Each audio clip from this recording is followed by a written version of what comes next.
Sharon Janovic is a modern Orthodox Jewish woman who was born on February 25, 1962, in Johannesburg, South Africa. During the apartheid movement, which started in 1948 and ended in 1994, the African National Congress had one goal, which was to improve the racial conditions for the blacks living in South Africa. Sharon was unaware of how bad apartheid system was as a child, but her views changed as she grew up. Everyone had servants when she was growing up, so it wasn't uncommon to employ this cheap source of labor, these near slaves.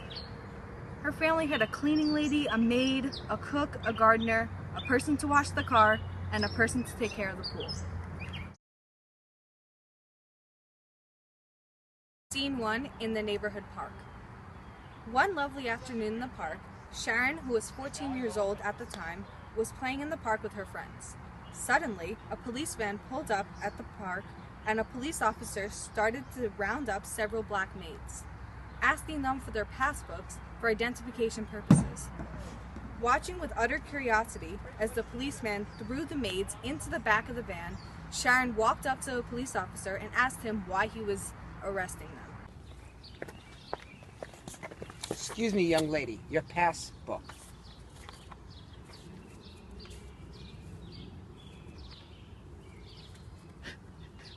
Get in the car. Excuse in me, the car. officer. Why are you arresting these maids? Excuse me, young lady. It appears that these blacks do not have permission to be in the park. They do not have the correct identification with them. Go play with your friends. These maids are innocent Get people. in. These maids are innocent people. They don't deserve this. Don't arrest them.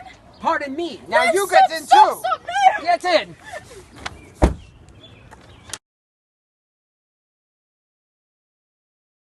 Scene 2, the parking lot. One evening when Sharon was 18 years old, she was in the town and she saw black children sniffing glue and hanging around the cars that were parked outside of the stores. She saw a big white Dutchman taking the black kids by the scruff of their necks and arresting them for no reason. You are under arrest. Pardon me, sir. Why are you taking this child? You have no right to do that. Can I see your police badge immediately? I need to show you anything. I'm a police officer and you're being very disrespectful to me. You have no right to do this to this child. Release her immediately. Wits University, Soweto Student Uprising.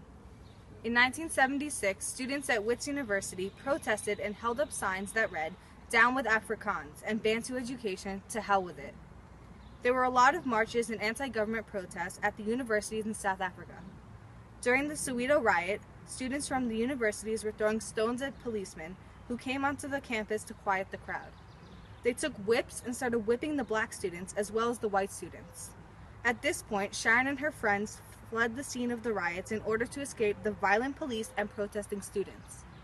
During the riot, however, Sharon's friend Peter was shot in the back by a police officer, and he became permanently paralyzed in a wheelchair. Scene 4, Christmas and the Death of the Maid. One Christmas, Sharon forgot to give her maid, Francina Faina, a Christmas present. Even to this day, Sharon regrets this mistake because it led to the death of her beloved maid. Merry Christmas, Francina. I'm so sorry. I forgot to get you a Christmas present this year. That night, Francina packed up all of her bags and she left Sharon's estate. 2 days later, Sharon unfortunately found out that while crossing a very busy road, Francina was hit by a car and killed. Louisa, who was Francina's mother, went to Sharon's dad's office and explained to him that her daughter had been in a terrible accident that resulted in her death. From that day on, until the day he died, Sharon's father economically supported Louisa's family. A proud moment in Sharon's life was when she stood up for the blacks as she responded to a racist comment that was made by a racist professor at Wits University.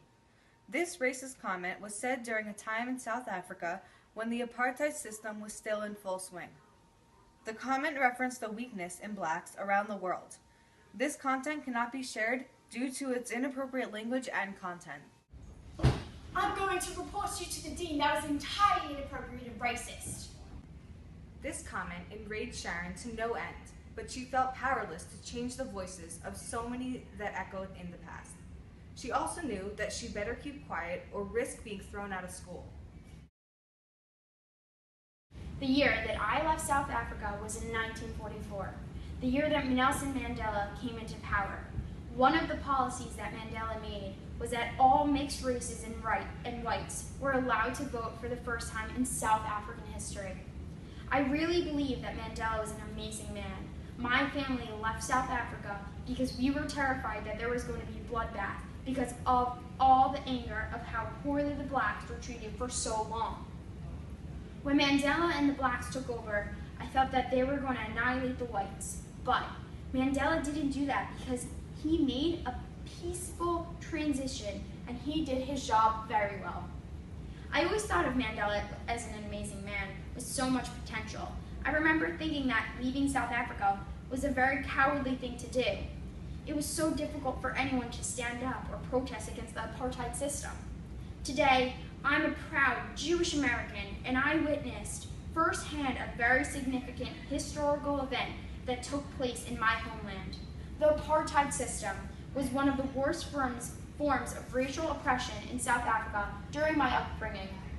Although I cannot change the past, I feel as though I stood for the rights of blacks to the best that I could, even though I was punished by the law.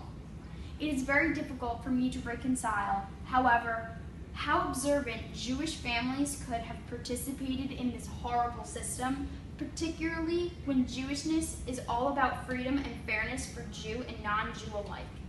This is a great irony that I still cannot fully process or come to terms with. Thank you so much for giving me the opportunity to express my sentiments about a time in my life that I will never forget.